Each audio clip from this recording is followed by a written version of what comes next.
Hey everyone, my name is David Connor, and I'm a double bassist and a community-embedded musician with the Houston Symphony. That piece of music that you just heard is by the composer Franz Schubert, and it's called the Arpeggione Sonata. Schubert lived a very short life, but he wrote a ton of music, and a large amount of that music was actually for singers. He wrote a lot of songs. But even his instrumental music, like that sonata, tends to have a very lyrical and expressive quality. One of the things that I'm always amazed about with music is the way that it can convey emotions to the listener. And even the same piece of music might convey different emotions to different listeners. Or even within the same person, listening to a piece repeatedly or on multiple occasions might elicit different emotions. But this morning, as I was working on the Arpeggione Sonata and recording it, I was thinking about the way that this melody sort of reaches upwards but always sort of comes back down. Even in this first measure, we start on a G natural. We go up to B flat, da, da, da, and come right back down. And that pattern continues. In the second measure, we go. And again, we reach up.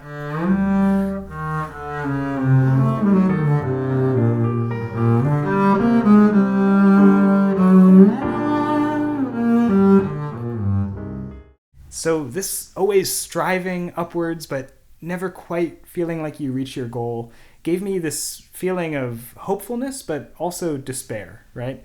And just like a complex character in a book that might exhibit a lot of different emotions, oftentimes Schubert's music will do that too.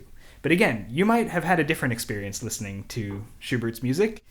You might have had a different emotional reaction to it. And I think that is part of the reason why this music is still relevant today and why we still perform it, because it leaves so much to the imagination of the listener to interpret the music for themselves. So in today's performance, we're going to watch the Houston Symphony play Schubert's Second Symphony. And just like any good composer, Schubert's music has a lot of variety.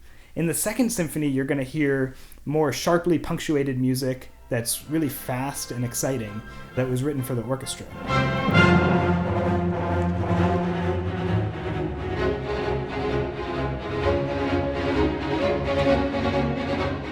One of the expressive tools that Schubert uses is something called staccato articulation.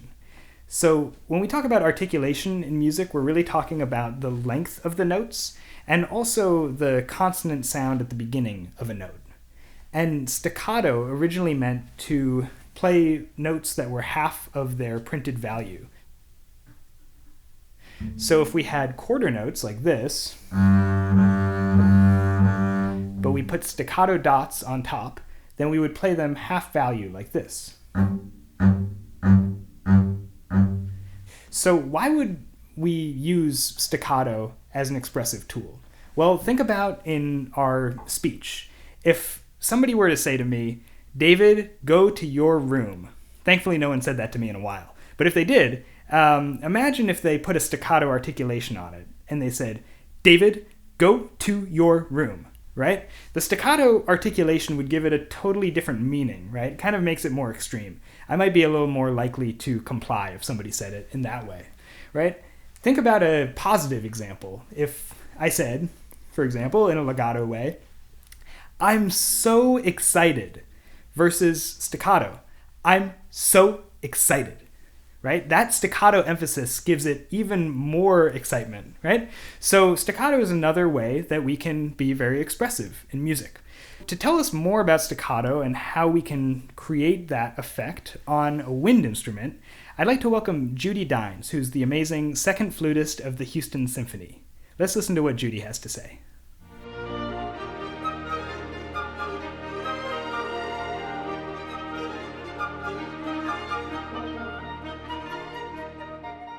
Hi everyone, my name is JUDY Dines, and I want to talk to you a little bit about the articulation of this movement. So you're going to hear a lot of very fast notes separated from each other, and that's what we call staccato. It's like this. You hear how it's beep, bop, bop, beep, bop, bop, like that. And the way the woodwinds do that is that we articulate it, which means we just taking our tongue, and it's like you're saying ta, ta, ta. Okay, ta, ta, ta. But you also have to do it quickly, meaning you have to stop it quickly too. So it's top, top, top, top, top, top, like that. You're gonna hear a lot of this in this movement. It's everywhere. It goes to the joyfulness of this movement to have these nice, quick, short notes. Beep, ba, ba, ba, ba, ba, like that.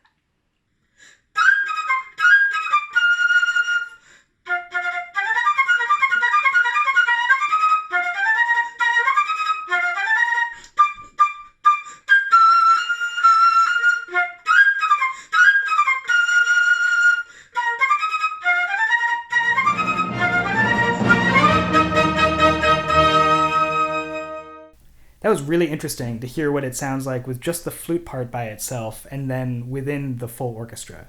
And it made it really clear for me how important this staccato articulation is, right? Imagine if everybody were playing this piece legato, how different the character would be. I think that what Judy said was perfect. It goes to the joyfulness of this music, right? So now for a string player's perspective, I'd like to introduce MUCHEN Shea, who's our wonderful principal second violinist, and she's going to demonstrate this on the violin.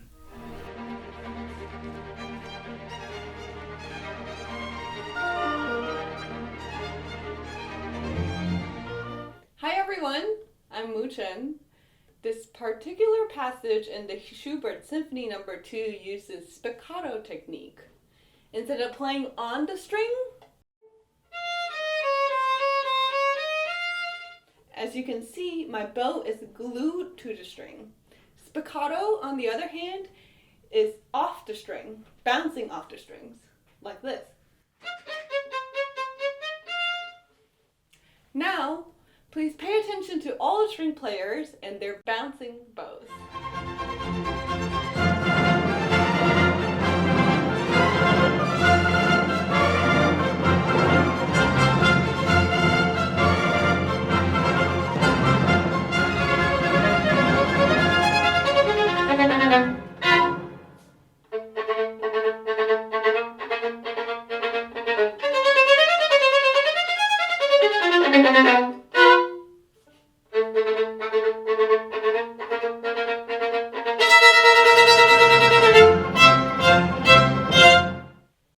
So you can see from MUCHEN's demonstration how much attention to detail goes into preparing a violin part like this.